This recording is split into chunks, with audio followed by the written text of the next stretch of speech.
Pavasario pagrindinė tema – norim būti gražios. Japonijos gražuolės pagrindinės dvi savybės yra nuostabi oda ir teisinga laikysena kaklas.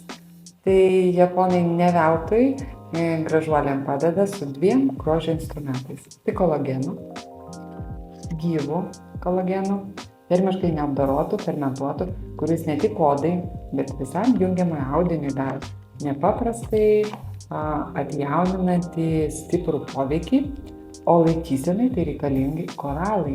Koralai, kurie Jonagūnės saloje daugiau nei 1000 metų ne tik mūsų papildo kaulinį audinį, bet ir visus kitus mineralus.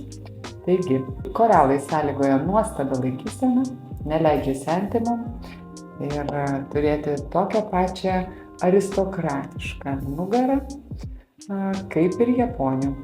O kolagenas padės mums turėti tokią pačią gražią porceliano švytinčią odą.